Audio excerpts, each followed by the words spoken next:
आज आपण 9व्या अध्यायाला सुरुवात करूया. अवधूत चिंतन श्री गुरुदेव दत्त.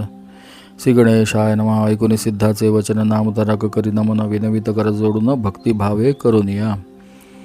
श्रीपाद कुरुपुरी असता पुढे वर्तली कैसी कथा विस्तारुनी सांगा. आता कृपामूर्ती दातारा सिद्ध म्हणे नामधारका. पुढे कथा अपूर्व देखा.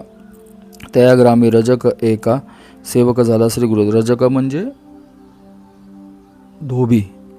सेवक झाला श्री गुरुचा. भक्तवत्सल श्री गुरुराव जाणून शिष्याचा भाव विस्तार करून भक्तिस्तव निरोपित श्री गुरुचरित्र. नित्य श्रीपाद गंगेसी येती विधिपूर्वक स्नान करीती. लोकव्यवहार संपादिती त्रयमूर्ती आपण.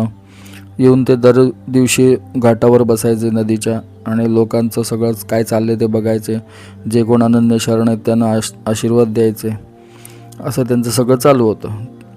ते स्वतः त्रयमूर्ती असल्यामुळे उद्धार करणं लोकांचं हे त्यांचं ब्रीद आहे. आपण म्हणतो भक्तवत्सल भक्ताभिमानी राजाधिराज योगीराज परब्रह्म सद्गुरू श्री स्वामी समर्थ महाराज की जय. तसं आहे ते भक्तवत्सल आहेत. त्यांना भक्तांचा अभिमान पण आहे. ज्यांचे दर्शन गंगा स्नान त्यासी कायसे आचरण लोकानुग्रह कारण स्नान करीत परियसा वर्तता ऐसे. एके दिवशी श्रीपाद यती येती स्नानासी गंगा वाहत असे दशदिशी मध्ये असती आपण. असेच एक दिवस येऊन बसले असताना तया गंगा तटाकात रजक असे वस्त्रे दूत नित्य येऊनी असे नमित श्रीपाद गुरुमूर्तीसी. तो रजक नेहमी येऊन तिथे कपडे धुवायला घेऊन यांच्या लोकांचे गंगेच्या किनारी. तर तो नेहमी काय करायचा, आला की तो श्रीपाद असले की तो जाऊन तिथे त्यांना साष्टांग दंडवत घालायचा, त्यांना नमस्कार करायचा, तिथे थोडीफार सेवा करायचा. नित्य त्रिकाळ येऊन या दंड प्रमाण करून या नमन करी अतिविनया मनोवाक्काय कर्मे. तर नित्य त्रिकाळ म्हणजे दिवसातले 3 वेळा तो तिथे यायचा. श्रीपाद तिथेच असायचे ना. आणि दंडप्रमाण म्हणजे साष्टांग दंडवत घालायचा. वर्तता असे एके दिवशी आला रजक नमस्कार असे श्रीपाद म्हणते ते असे एकचित्ते परियसा. असं बरेच काळ चालू होतं.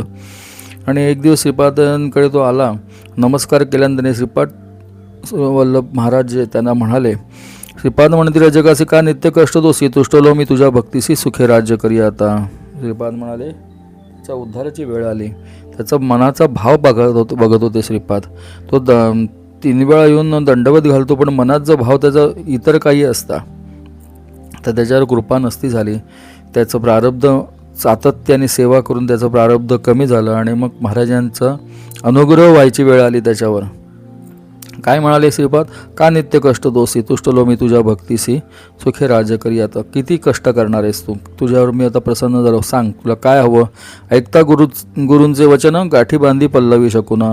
विनवित असे कर जोडून सत्य संकल्प गुरुमूर्ती. लगेच गुरु म्हणल्यावर त्याला लक्षात आलं की आता वेळ आली आपल्या उद्धाराची. त्यांनी हात जोडले तिथे. तुमचे शब्द माझ्यासाठी कामधेनू आहेत. रजक सांडी संसार चिंता सेवक झाला एकचित्ता दुरून करी दंडवता मठा गेली येण्याची परी. ऐसे बहुत दिवसावर रजक तो सेवा करी अंगण झाडी प्रोक्षीवारी नित्य नेमे येणे विधी. श्रीगुरू असं म्हणाल्यानंतर लगेचच मागून मोकळा झाला का, तो नाही. तो सेवा तशीच करत राहिला. तो मठात पण जायला लागला आणि मठात म्हणजे जिथे श्रीपाद होते तिथे जाऊन तो सेवा करायला लागला. तिथे अंगण झाडणं सेवा करणं हे फार फार महत्त्वाचं आहे बरं का. लोकांना ती सेवा करणं म्हणजे काय हेच आधी कळत नाही. मनात भाव ठेवून सेवा करत प्रत्येकजण सकामच असतं पण सेवा करताना जे काही पडेल ती सेवा केली पाहिजे. सद्गुरूंची पडेल ती याचा अर्थ काय की अंगण झाडण्यापासून पाणी मारण्यापासून पाणी भरून ठेवण्यापासून जे काही माझ्याकडे येईल ते माझं भाग्य आहे असं समजून सेवा झाली पाहिजे. असे बहुत दिवसांवरील रजक तो सेवा करी अंगण झाडी प्रोक्षीवारी नित्य नेमे येणे विधी. असता एके दिवशी देखा वसंत ऋतू वैशाखा क्रीडा करीता नदी तटाका आला राजा म्लेंछ एक. असंच एक दिवस आला असताना गंगा किनारी तिथला जो राजा होता, यवन राजा होता, तो तिथे आपल्या सगळ्या राणीवसा घेऊन आंघोळ करायला स्नान करायला आला. असता एके दिवशी देखा वसंत ऋतू वैशाखाचं वैशाख महिना होता. त्यावेळेला एक राजा तिथे त्याच्या राणीवसा घेऊन स्नानासाठी आला. स्त्रियांसहित राजा आपण अलंकृत आभरण क्रीडा करीत स्त्रिया आपण गंगेमधून येत असे. ते त्यांची मजा करत सगळे हा हा हू करत आणि ते सगळं आपलं वैभव दाखवत राजा येत होता. सर्व दळ येत 2 थडी अमित असती हस्ती गोडी मिरविता ती रत्नकोडी अलंकृत सेवकजन. त्यांचा रथ पदाती घोडे सगळं घेऊन आणि त्यांचं सगळं वैभव तो रजक बघत होता लांबून, असा त्याचा अर्थ घ्या. ऐसा गंगेच्या प्रभावात राजा आला खेळता, अनेक वाद्यनाद गरजत, कृष्णावेणी थडी येसी. रजक होता नमस्कारित, महाराजांना नमस्कार करत. रजक म्हणजे तो धोबी. शब्द झाला तो दुश्चित्त, असे गंगेत अवलोकित समारंभ राजाचा. इकडे तो महाराजांना नमस्कार करतो आणि इकडे त्याचं मनाची वासना त्या राजाकडे बघून काय याचं पुण्य असेल असं होतं. किती छान आहे, म्हणजे ज्याने आयुष्यभर कष्टच केलेत ना फक्त, आणि कायम दुर्दैवाचे दशावतार ज्याने बघितले, त्याला असं काहीतरी बघितल्यानंतर मनात त्याच्या इच्छा होणं हे स्वाभाविक आहे. विस्मयकरी बहुमानसी जन्मोनी या संसाराशी जरी न देखीचे सौख्यासी पशु समान देहा बोला, असं त्याच्या मनात विचार आला की संसारात जन्मालो आपण, मनुष्य जन्माला आलो आपण, पण सौख्य म्हणजे सुख काही अनुभवता आलं नाही. एखाद्या पशुसारखं आपण राबत आलो फक्त, बाकी आपल्याला काही आनंद मिळाला नाही, काही सुख मिळालं नाही. हा राजा कसा एन्जॉय करतोय सगळं लाईफ, कैसे अर्जव फळेल याचे अर्जव फळले. धन्य राजाचे जिने असे सौख्य भोगणे, स्त्रिया वस्त्रे अनेक भूषणे, कैसा भक्त ईश्वराचा. कसा हा राजा किती सुख भोगतोय, किती स्त्रिया आणि वस्त्र काय आणि आभूषणं काय आणि रथ काय आणि घोडे आणि सैन्य काय, काय ह्याची भक्ती असेल, काय ह्याने भक्ती केली असेल, काय पुण्य केलं असेल ह्याने की ह्याला असं ऐश्वर प्राप्त झालं. कैसे याचे आर्जव फळले, कवण्या देवा आराधिले, कैसे श्रीगुरु असती भेटले, मग पावला ऐसी दशा. काय केलं असेल याने ह्या पदाला, ह्या अशा प्रकारचं हे सौख्य भोगण्यासाठी, राजा होण्यासाठी याने काय केलं असेल असे त्याच्या मनात विचार यायला लागला. ऐसे मनी चिंतित करीत असे दंडवत श्रीपाद राय, कृपावंत वळखली वासना तयाची. महाराजांपासून काही लपतं का, त्याच्या मनातले विचार त्यांनी वाचले. श्रीपादांनी भक्तवत्सल श्री गुरुमूर्ती जाणून या अंतरी त्याची स्थिती बोलावून या पुसती काय चिंतीसी मनात. महाराजांनी त्याला बोलवलं आणि विचारलं काय कसला विचार करतोय. रजक म्हणे स्वामीसी देखील दृष्टी रायसी, संतोष झाला मानसी केवळ दास श्री गुरुचा. त्यांनी सांगितलं सगळं, लपवलं नाही काही महाराजांपासून की तो राजाचं ते सुख बघून मला ती तशी वासना निर्माण झाली आहे मनात. पूर्वी आराधोनी देवासी पावला आता या पदासी, म्हणूनही चिंतितो मानसी कृपा सिंधू दातारा. त्याने काय अशी भक्ती केली असेल की त्याला हे राज्यपद प्राप्त झालं असेल, असंच माझ्या मनात विचार येतो. ऐसे अविद्या संबंधीशी नाना वासना इंद्रियाशी चाड नाही, या भोगाशी चरणी तुझे मत सौख्य. आता हे त्याला कळलं की ही वासना आहे आपली. आपण इथे परमेश्वरात समोर उभा आहे आणि त्याला नमस्कार करतोय, आणि आपण मनात तर वासना आपल्या आहेत त्या इंद्रियांशी निगडीत आहेत, आणि हे योग्य नाही हे कळतंय, पण तरीसुद्धा मनावर त्याचा कंट्रोल नाही, अंकुश नाही आहे. श्रीपाद म्हणते राजक असे जन्मदारभ्य कष्टला असे, वांछा असे भोगावे असे, राज्य भोगता मूर्ती. श्रीपादांना कळलं, ते म्हणाले अरे आयुष्य कष्टलास, तुला आता सुख भोगायची इच्छा निर्माण झाली आहे, राज्यभोग आपण पण घ्यावी अशी तुझी एक तमोवृत्ती. त्याला तमोवृत्तीच म्हणणार ना, ही सत्ववृत्ती नाही आहे. द्यायला बसलाय परमेश्वर, आपण काय घ्यायचं हे आपल्यावर आहे. निववी इंद्रिये सकळ नातरी मोक्ष नवे निर्मळ, बाधा करती पुढे केवळ जन्मांतरी पर्यसा. इथे महाराजांनी हे सांगितलेलं आहे. हे प्रिन्सिपल लक्षात ठेवायचं, हे तत्त्व लक्षात ठेवायचं. सगळे इंद्रियांचे भोग आहेत ते तू घे, नाहीतर मोक्ष मिळणार नाही पुढे. मनात तू उद्या ऋषी झालास आणि मनात नको ते भाव यायला लागले तर खाली उतरणार. आजकाल बघतो आपण की साधू होतात, भगवी वस्त्र घालतात आणि लोकांकडनं मोबाईल मागतायत आणि पैसा मागतायत, लोकांचं सुख बघून त्यांना त्रास होतो. मग विरक्ती आहे काही? हे नाही आहे विरक्ती. मग हे पुढे मोक्षाला बाधा करणार या गोष्टी. तुष्टवाव या इंद्रियांशी तुवा जावे म्लेंछ वंशासी, आवडी झाली तुझे मानसी राज्य भोगी जाय त्वरित. त्यामुळे तुझ्या मनात ती भावना आली आहे ना, तुला मी परमपद द्यायला बसलो होतो पण तुझ्या मनात भावना आली आहे की राजा व्हावं. मग म्लेंछ म्हणजे इस्लाम धर्म स्वीकारून त्याचा राजा होशील तू. तुला कधी पाहिजे विचारताना. 19 स्वामींचं विचार विनयी रजक करज ओढून कृपासागरू तू गुरुराज पूर्ण उपेक्षू नको म्हणत असे. काय म्हणतोय बघा रजक की तुझ्या काहीच अशक्य नाही आहे, तू सगळं देशील मला, पण तू उपेक्षा माझी करू नको. अंतरतील तुझे चरण द्यावे माते पुनर्दर्शन, तुझा अनुग्रह असे कारण ज्ञान द्यावे दातारा.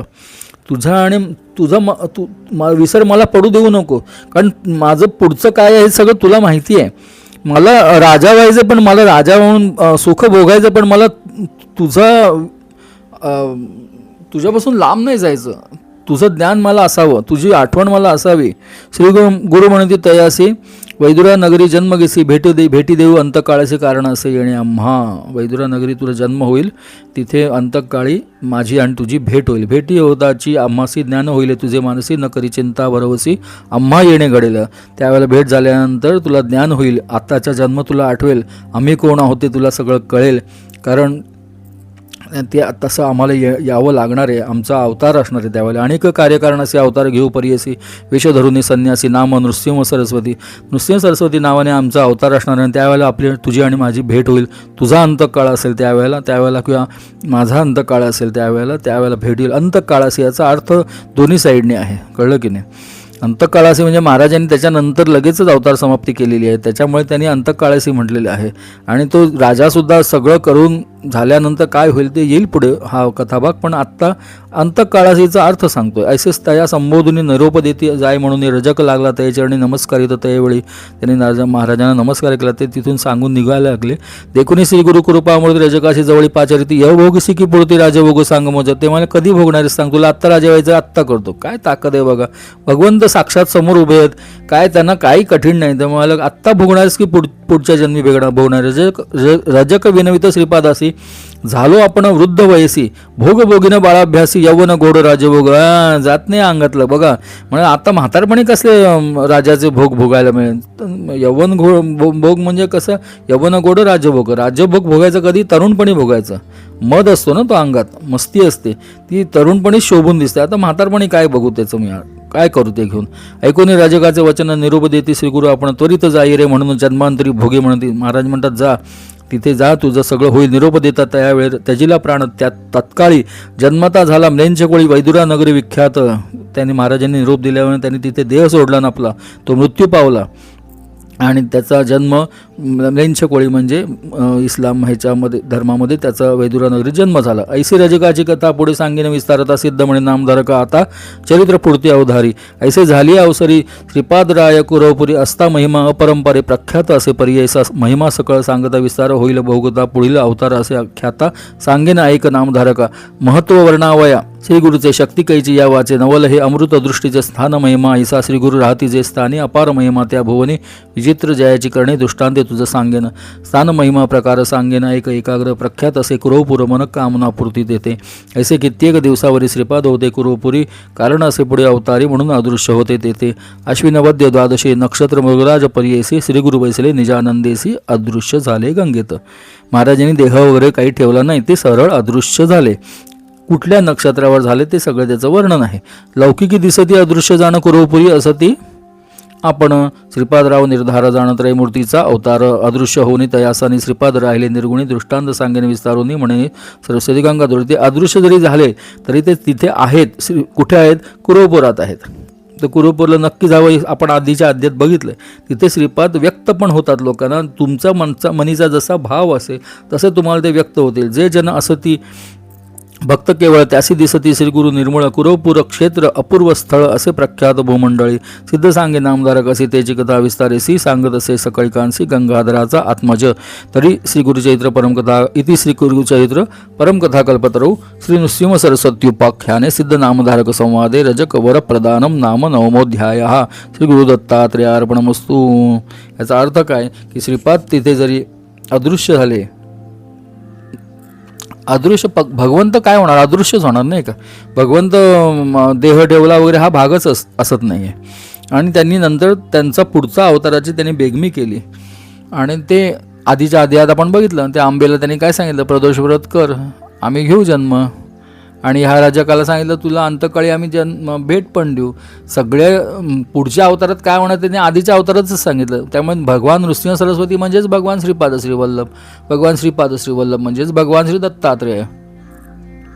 श्रीपादराजं शरणं प्रपदे काशाय वस्त्रं करदण्डधारिणं कमण्डलुं पद्मकरेण शङ्खं चक्रं गदाभूषितभूषणाढ्यं. श्रीपादराजं शरणं प्रपद्ये औदुम्बरकल्पवृक्षकामधेनुश्च सङ्गमः चिन्तामणिगुरो पादो दुर्लभो भुवनत्रये कृते जनार्दनो देवस्त्रेतायां रघुनन्दन द्वापरे रामकृष्णौ च कलौ श्रीपाद श्रीवल्लभ. औदुंबरातळवटी नरसिंहयोगी कृष्णातटी परमशांत सुखासभोगी ध्यानस्थोनी समस्त चरित्र पाहे अनन्य जो शरण इच्छित देताय. त्रयमूर्ती राजा गुरुतोची माझा माझा. कृष्णात्रिवास करो निवोजा, सुभक्त तेथे करीती आनंदा. ते सूर स्वर्गी पाहती विनोदा. सद्गुरुनाथ महाराज की जय. दिगंबरा दिगंबरा श्रीपाद वल्लभ दिगंबरा. आज इथेच थांबूया. पुढच्या अध्यायामध्ये आणि पुढच्या लीला आपण महाराजांच्या बघू की महाराज जरी अदृश्य झाले तरी आज सुद्धा कुरवपुरात तुम्हाला तुमच्या मनाची भावना कशी आहे, तुमचं महाराजांच्या प्रति भाव कसा आहे ते बघून तुम्हाला दर्शन देतात, तुम्हाला अनुभूती देतात. आम्ही अनुभूती घेतल्यात, तुम्ही घेत असाल किंवा नसल्या घेतल्यात तर अजूनही कुरवपूरला जा आणि अनुभूती घ्या. महाराज आहेत तिथे, महाराज कुठेच गेले नाहीत, आहेत तिथेच आहेत. भक्तवत्सल भक्ताभिमानी राजाधिराज सद्गुरुराज श्री दत्तराज महाराज. अवधूत चिंतन श्री गुरुदेव दत्त.